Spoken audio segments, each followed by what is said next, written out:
Okay. Um, it's always delightful to be at Ooty. It's always delightful to be with the OLF. Uh, Sampurna, Mustansir and I are Bombay poets in a way, and we have often spoken to audiences of two people. Other two people often being other poets who are there to read as well. So it's lovely to have all of you here. And I just want to say to all of you, if you have ever said to yourself, I used to read poetry when I was in school or I was in college and I've stopped, do yourself a favor, start reading it again. Yeah? The first time mankind turned its eyes to something larger than itself was when we turned our attention to the stars and we started saying prayers. And because we knew that these were no ordinary utterances, because we knew this was something special, we tried to turn that into a form of speech that would be special.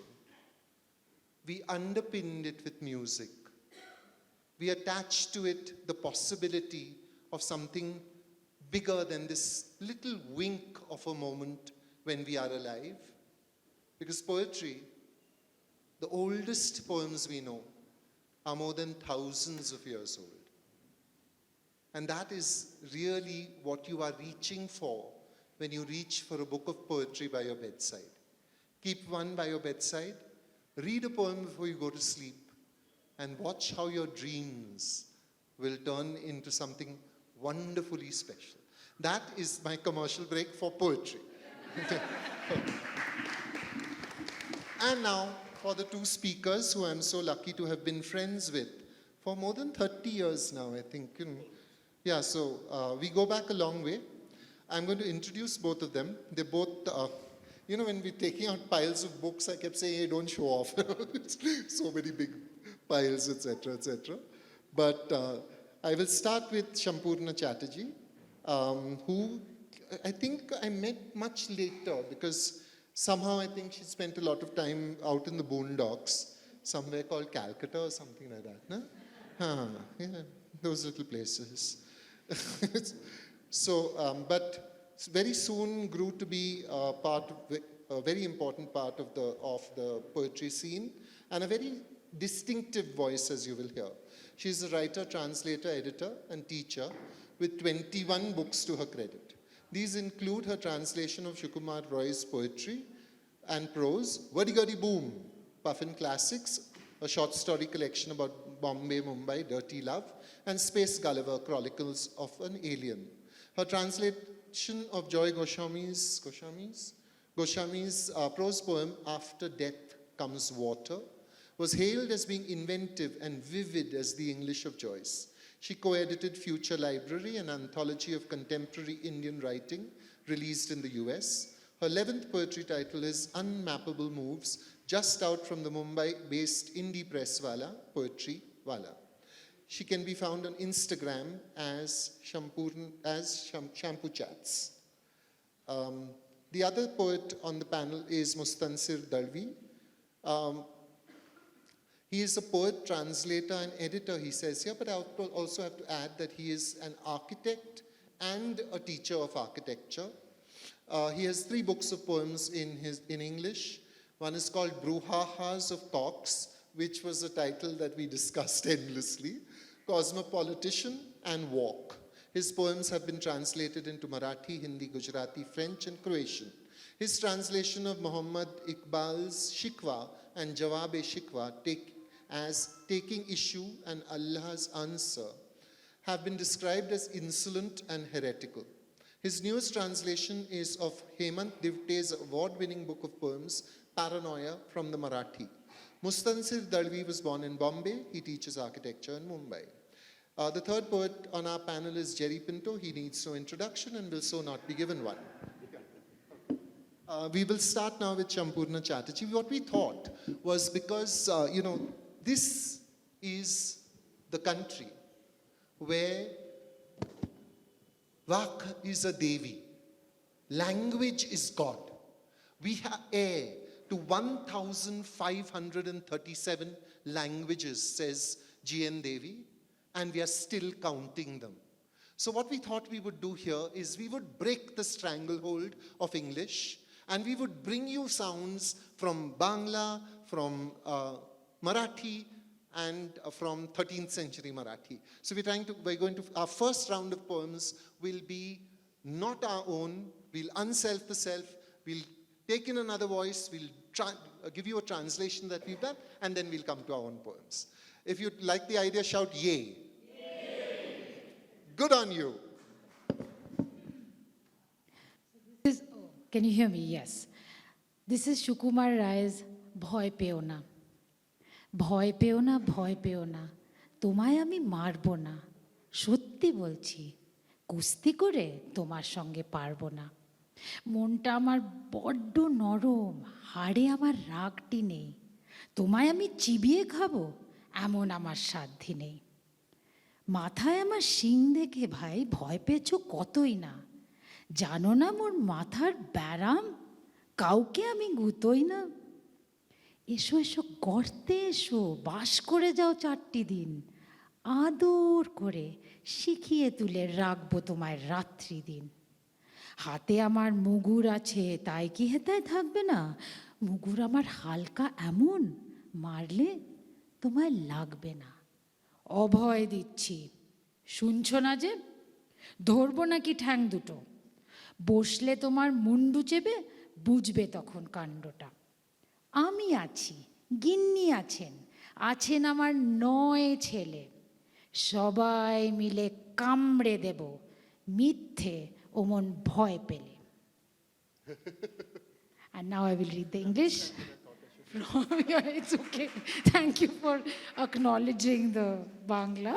This is my English translation. Fear not. Fear not, fear not, I beg of you. I won't hit you at all.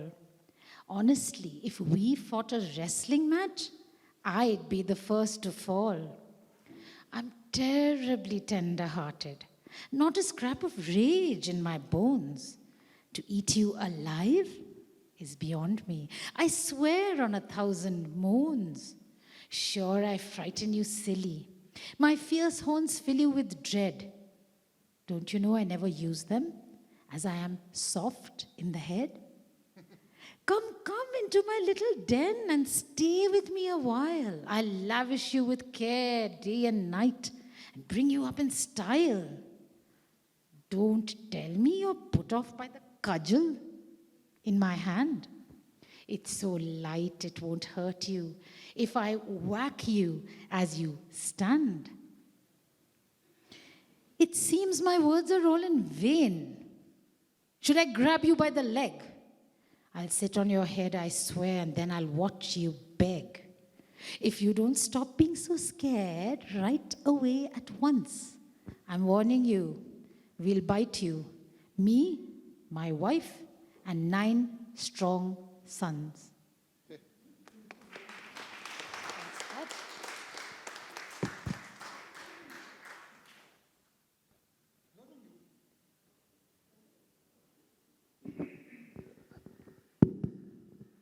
Okay, my turn. Instead of Marathi, I shall read from Urdu. And here is a translation. I'll read the original and a translation of a very, very beautiful nazm by Faiz Ahmad Faiz. And this poem is called Rang Hai Dil Ka Mere. तुम ना आए थे तो हर एक चीज़ वही थी कि जो है, आसमां हद्दे नज़र राह गुज़र शीशाए मैं और अब शीशाए मैं राह गुज़र रंगे फलक रंग है दिल का मेरे खूने जिगर होने तक। चंपाई रंग कभी राहते दीदार का रंग, सुरमई रंग है साते बेजार का रंग, जर्द पत्तों का खसो खार का रंग, सुर्ख फूलों का दहकते हुए गुलजार का रंग, जहर का रंग, लहू रंग, शबेतार का रंग। आसमां रह गुजर शीशा मैं, कोई भीगा हुआ दामन, कोई दुखती हुई रग, कोई हर लहजा बदलता हुआ आईना है। अब जो आए हो तो ठहरो कि कोई रंग, कोई रुत, कोई शय एक जगह पर ठहरे। फिर एक बार हर एक चीज वही है कि जो है, आसमां हद्दे नजर, रह गुजर, शीशा मैं, शीशा मैं।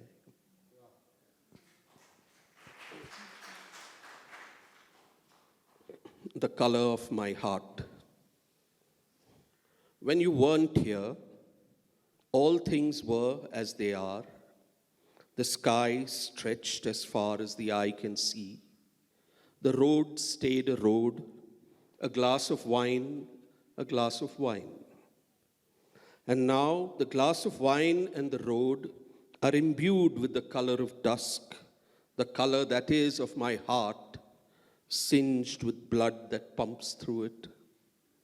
Sometimes turning purple, straining with the relief of reunion, or sometimes pale gray, the moment of weariness, of self-loathing, leaves dried, yellowed, prickly, like thistles, like hay, red blossoms igniting the garden into inferno, venom stained of the blood it shed, the dead hue of night.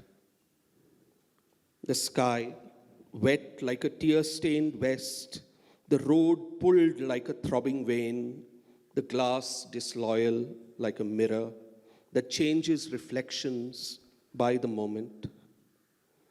Now that you are here, stay. Stay so no colors, seasons, so everything comes to rest in one place. And once again, let all things be as they are, the sky stretched as far as the eye can see, the road stay a road, a glass of wine, a glass of wine.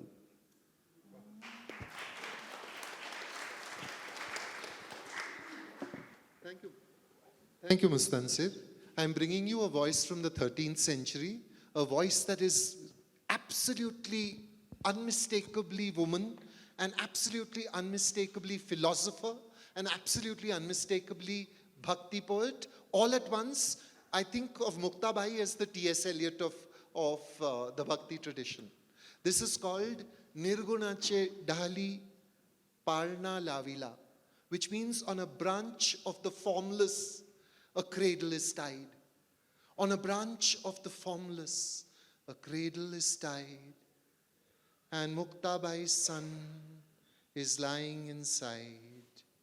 Sleep, sleep, little one, no words are needed. That one hand clapping can go unheeded. There's no sleep now, so why talk of waking? Just this alertness, this awareness breaking. This state has no name, but it lets you see. Turn your eye inward. Now you float free. In this cradle you've spun. Now drift at your ease, rocked by the mind, still tied to the breeze. 6 hours of rocking, his gaze still steady. Muktai tells Sangya, wake, listen, be ready.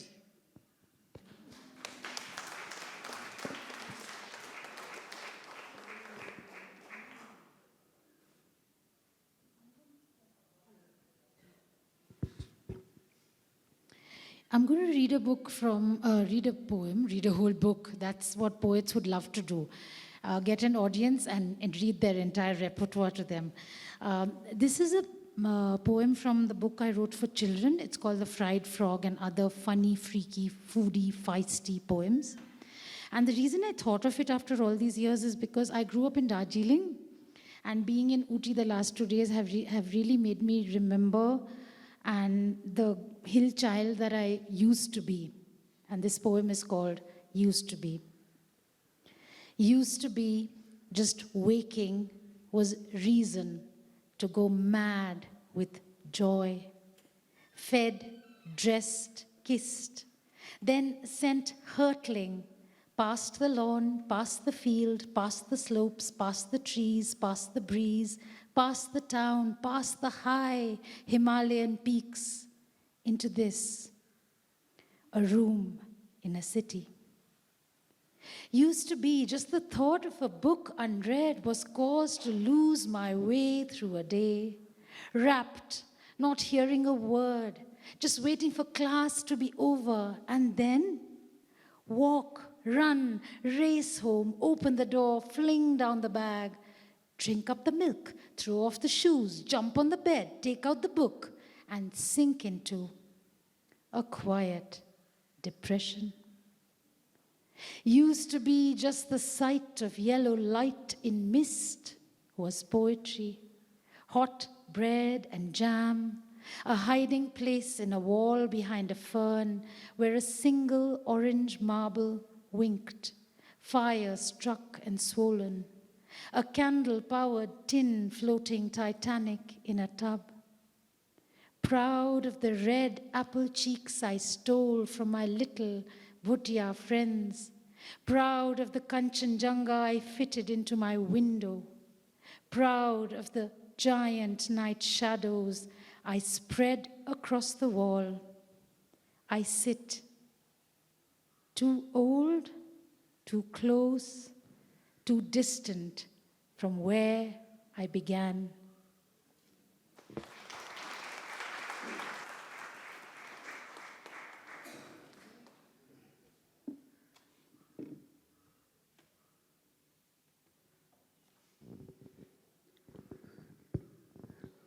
This is a poem that I wrote in memory of Eunice D'Souza on her passing a few years ago. And the title of this poem is Last Day in a Lived-In House. Street dogs caper, ticked off in Konkani by twice-born parrots who learned profanity in catechism, picking at the brains of the mistress of the house. She calls back her strays like verses, but keeps the riffraff on a tight leash, calling them to account when words are scarce as now. And yet, there's always space for one more book on the poetry shelf. It's the saggy, baggy sagas that man spread the most. Remorse and regret are fools, not to be suffered gladly. A pickled wit is all, enough for the last day in a lived-in house.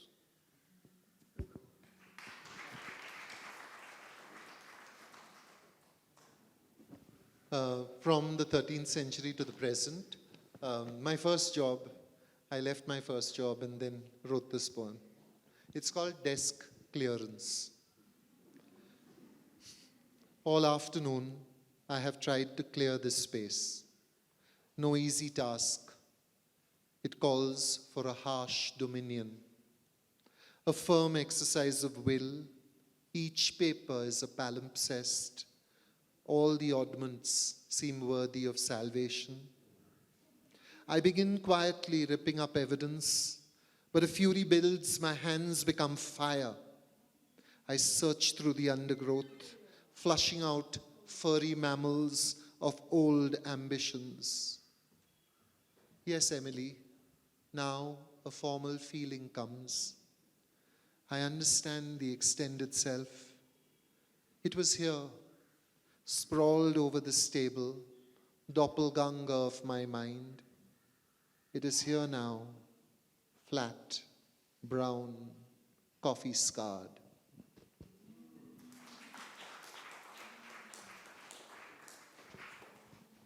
When we hear each other's poems, one of the thoughts that comes is, I should have written that poem. I thought that about your last poem. I thought, that's my poem. What are you writing it? Stop it. Give it back. Okay, I'm going to read one from Space Gulliver, Chronicles of an Alien. The alien is invariably me. Wherever I am the alien. In this case, I was in Canterbury. It was a familiar landscape. Nevertheless, I was an alien. I made an imaginary friend. That imaginary friend is Space Gulliver. And she became my doppelganger. Thank you for giving me that word. Space Gulliver is my doppelganger. Space Gulliver is expecting the Dalmatian to appear at the window. It is not unusual to expect Dalmatians at windows on days this sunny, on grass this green. It would be, in fact, a lot more unusual if it didn't appear, its body arching to receive the ball in its mouth, a silly, happy giddiness in its gait. Windows yield what you want to see.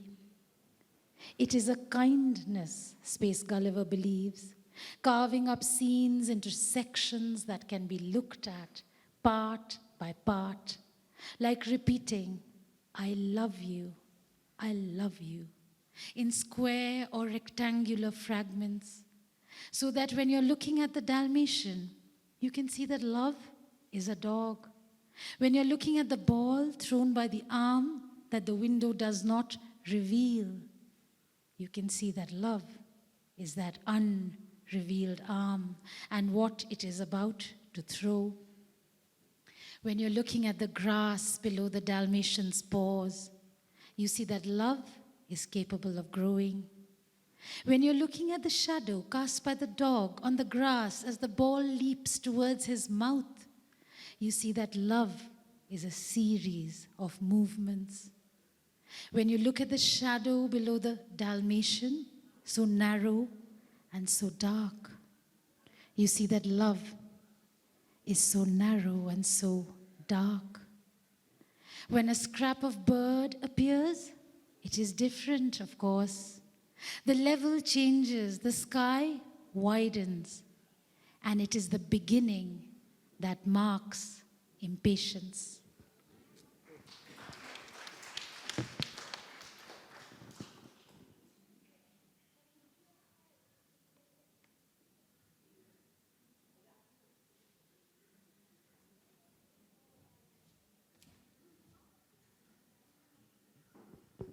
This is a poem about the decline and extinction of languages.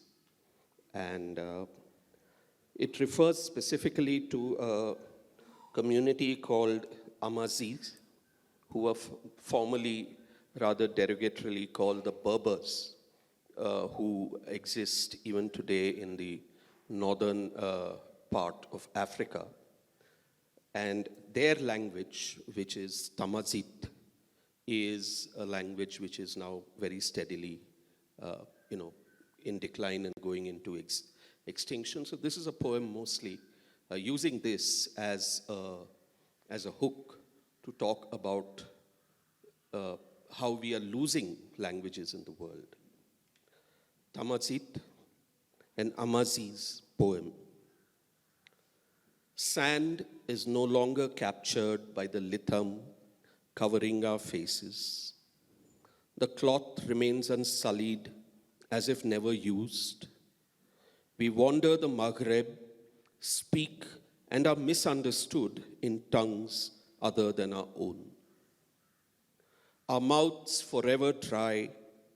What would it be like if I spoke only to myself? What could I say? What sense would I make? My mind empties like one half of an hourglass, dripping obstinately into the other, that is the Sahara. My throat is serrated with desire. I want to tell you of the Fezan, of its wadis, of its waters sweet as dates, of the tattoos that make our women.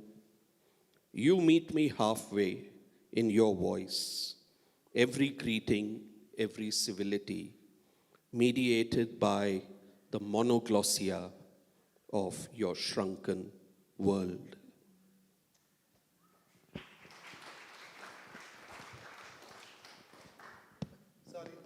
I'm so sorry, but the ladies are back. They're insisting that they have a little more right to time. So I'm going to read you a Soirabai poem this time. Soirabai is wonderful because she's savage. She asks questions like, you say menstruation makes my body impure. Tell me, where did you come from? She's gorgeous. And this is a poem of such intense love. It's called Avagha Rang Ek Zala. One color now. One color now. One color. One color you. One color me. I look at you, Panduranga. One look. No you. No me. Those passions quieten. The body is. The body withers. One now. No me. No you. Soira says, who is being seen? Who is seeing?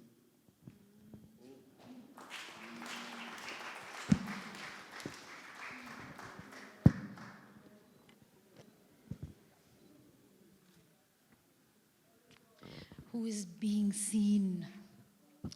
Where I live now in Thane, we often see leopards.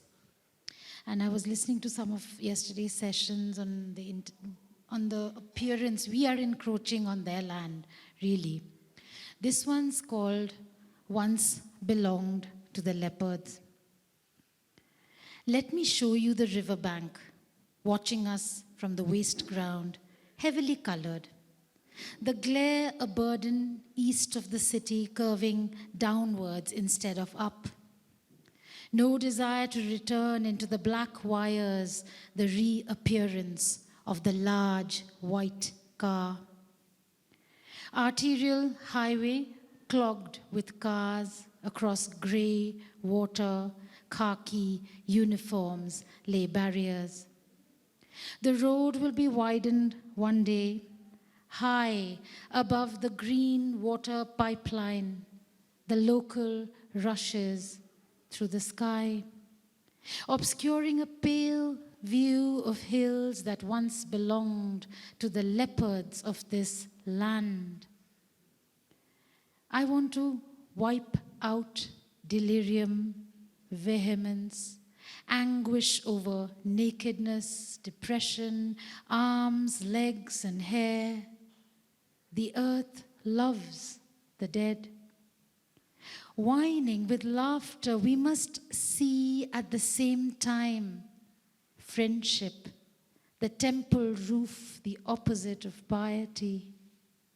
I don't shut myself inside poetry.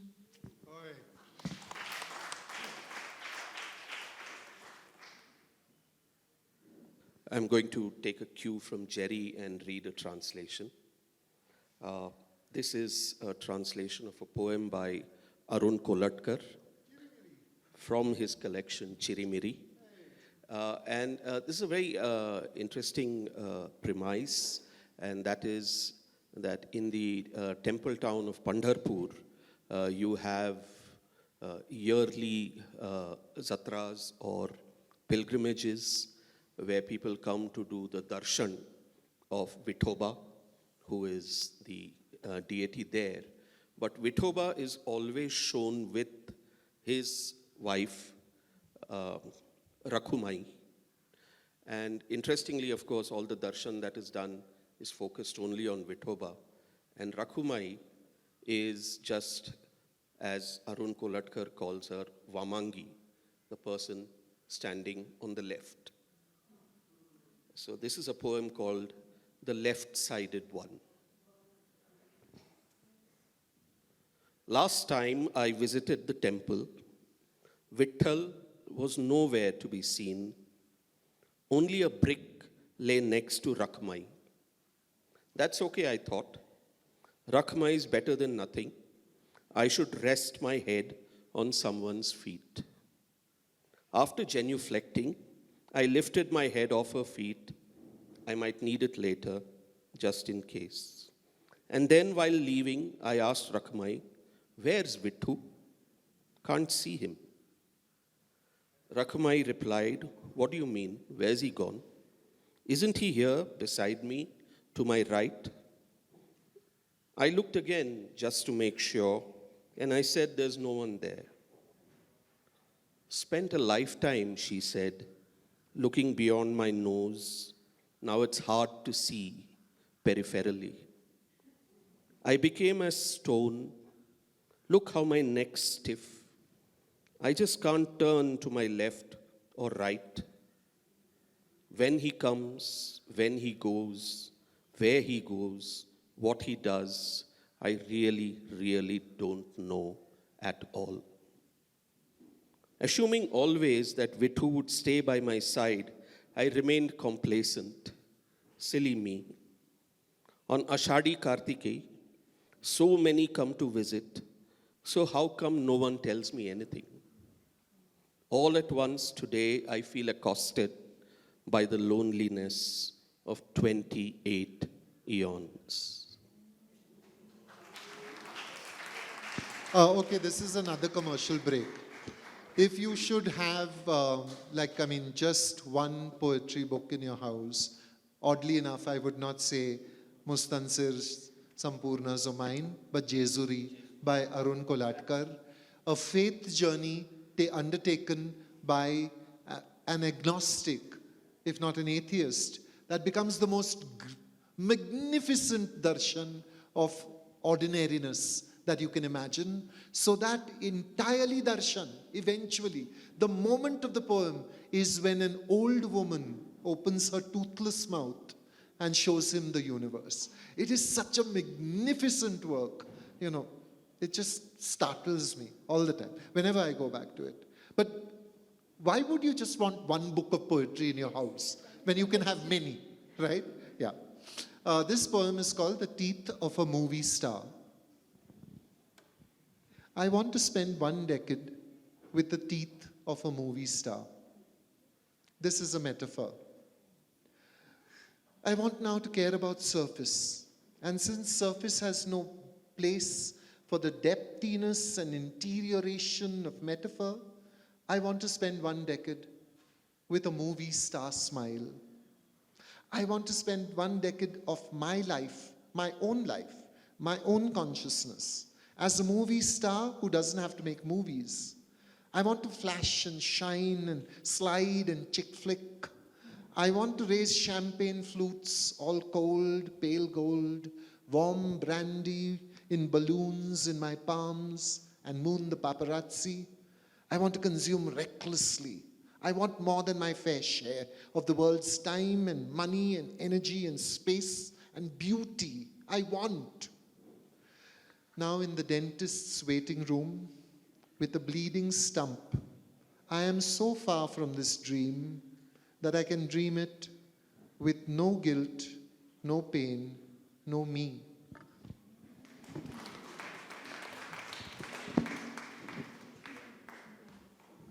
One of the nice things about doing readings with friends is that one can play off each other. Okay, and since Jerry left it fairly open that you read what you want, I am constantly changing my options based on what Sampurna and Jerry are reading, and that is the real delight of being here. Okay, and I hope it translates a little to you as well. And since we have been talking about mouths and open mouths and seeing the universe, here is this one, a short poem called Sagittarius A. Sagittarius A, you may recall, is the place where a black hole was photographed after a long period of great effort. We could actually see the photograph of a black hole as it is, not enhanced and so on and so forth. And what did it look like is something that you will all recognize, and that is the theme of this poem. Sagittarius A. Nobody talks about the black hole at the center of the Medu Vada. When Krishna opened his mouth to reveal a half-chewed vadai, you saw galaxies. People see what they want to see. Meanwhile, the universe spins in its own kadai of sputtering oil.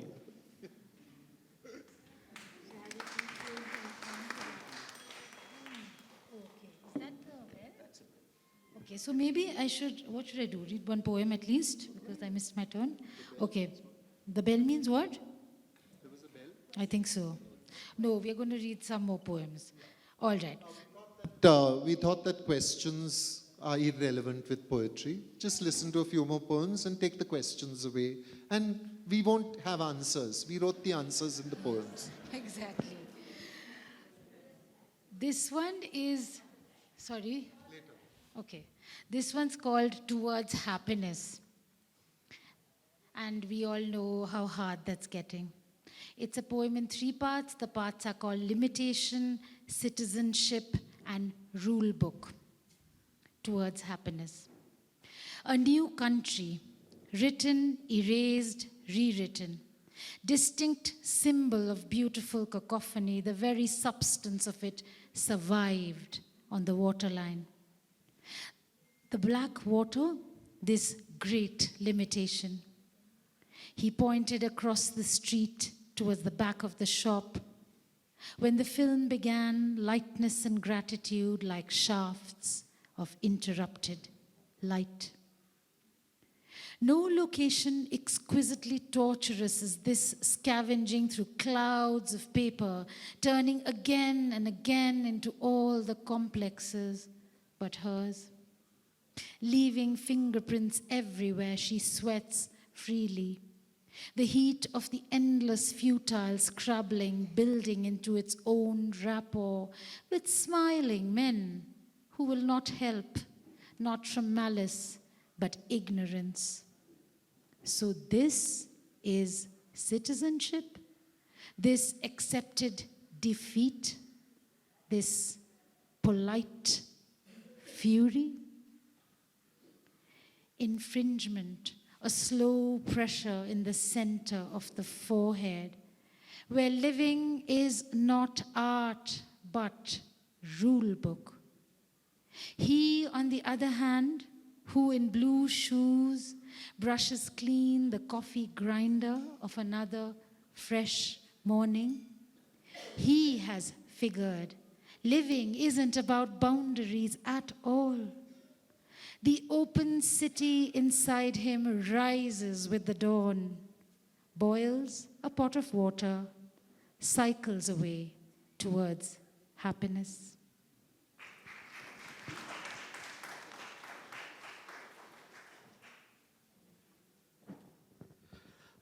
I'd like to read 2 short poems from my book of poems called Walk. That's this one. These are short poems that were written in the middle of 2020 when we were all right in the middle of the lockdown. And these poems are all inspired by some pretty disturbing things that we were watching on television on a day-to-day basis, and that was people walking for miles and miles to reach home, uncertain whether home was on either side of that long walk. So two poems. These are all short 10-line poems. I'll just read 2. The first one is called Geodesic. The shortest distance between 2 points, the line between us is a length of string pulled taut, the flight of a crow, a point vanishing to an arrowhead that I wish, like Cupid, pierces you in geodesic frugality. You touch your breast unprompted and think of me.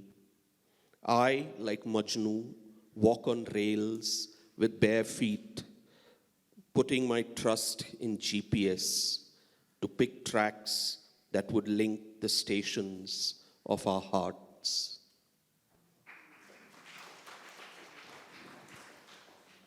And here is a poem called Lockdown, which is about an empty city. lockdown. The painted God King on the rolling shutter of the Jai Shri Ram Vaishnav tea house offers salvation, not libation. A bitch has had a litter on the stoop. Mother is well. A peripatetic spouse has his way with a severed hand. Jai Mata Di Garage is now a chassis cemetery. Murderous covens of crows convene on corpses of trucks.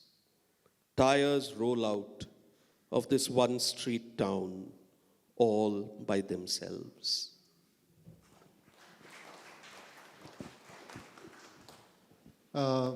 I think we have time for just this poem. So I'm going to do a poem called My Hotel Room at the Crown Plaza, Dubai. I was invited once to a literary festival, and they put me in this really swanky room, which I did not belong to. My hotel room at the Crown Plaza, Dubai. I love my hotel room. It was not designed for me, I know. It was designed for a tired businessman with sacks of dollars, a saluki, and 2 mistresses. My room is puzzled by me, and I by it. My room wants to know why I am not watching the business news.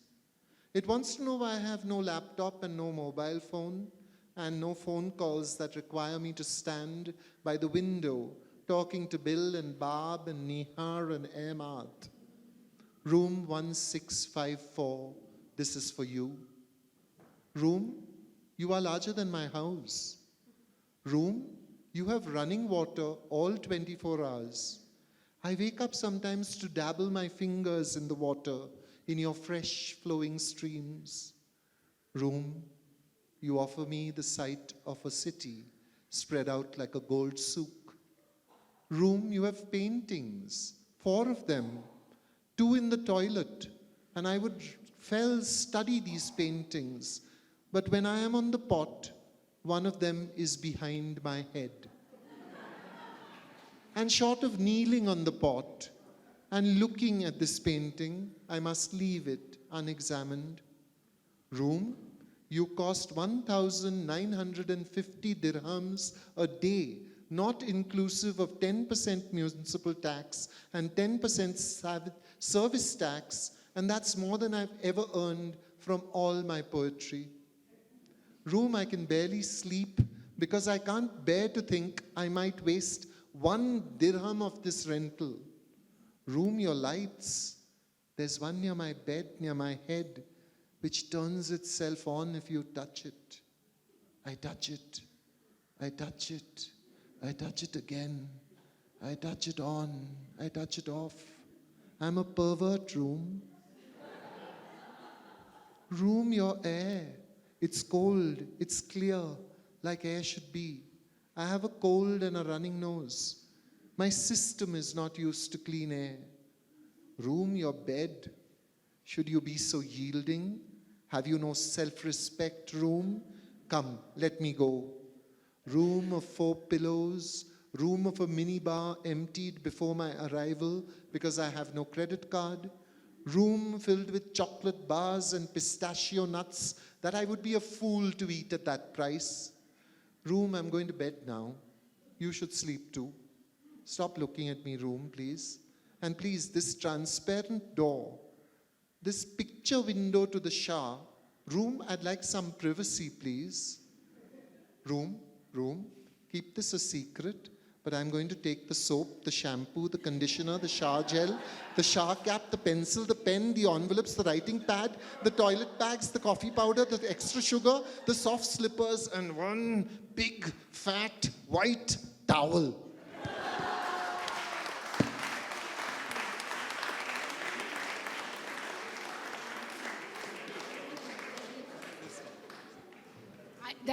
I must be very brave because I'm going to try and read another poem after this, which is just the thing that has touched us,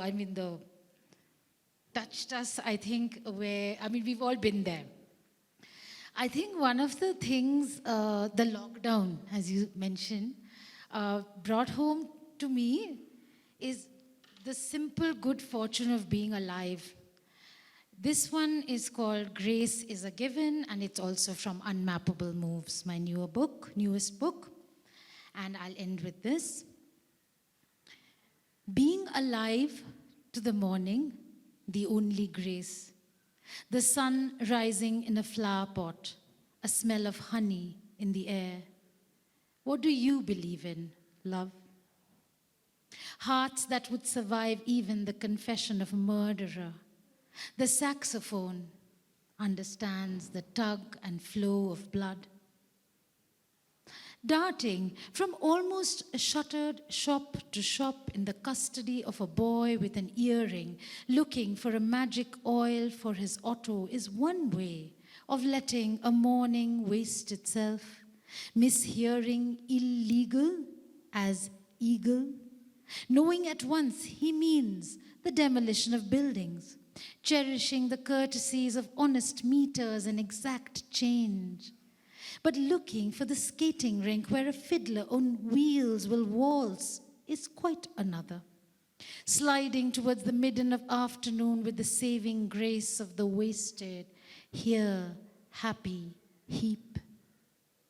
Take what is given. Gracefully guide your unbody past the signet where the nightmares come home to roost. No diktats more wearying than those that follow the immaculate conception of instruction manuals for imbecilic lovers intent on returning to wounded sights. Leaf out of page, out of step, out of sync, out of a simpleton's revenge. Grace is a given. Take it.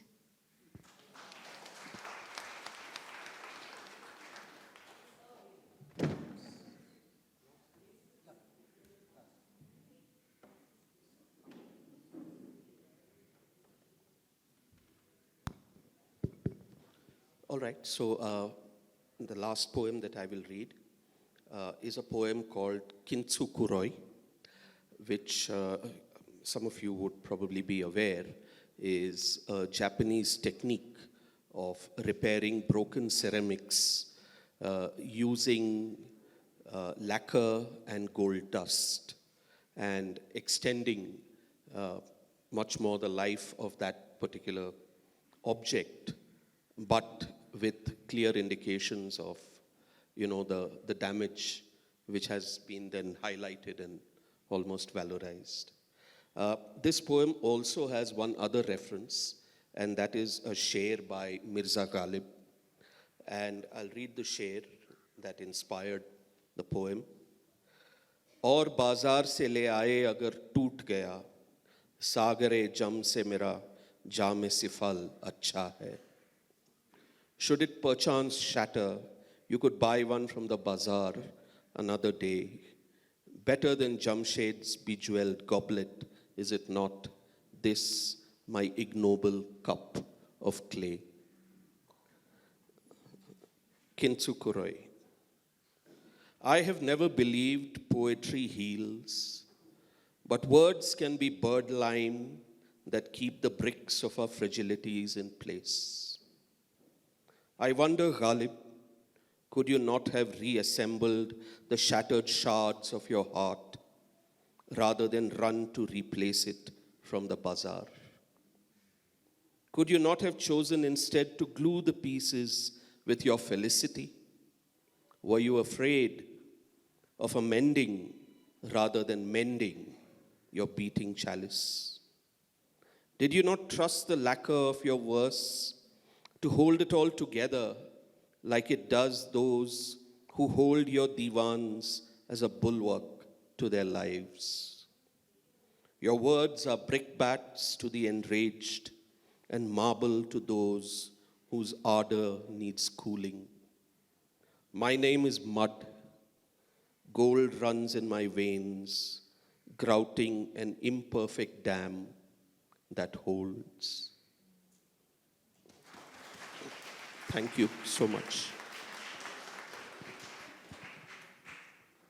Functions of an audience discerned after a long apprenticeship as a member thereof at various cultural events. To clap with energy, to laugh without irony, to make eye contact, to be there at the beginning, to be alive at the end, to leave, to take with you your debris, to go, to disappear, now.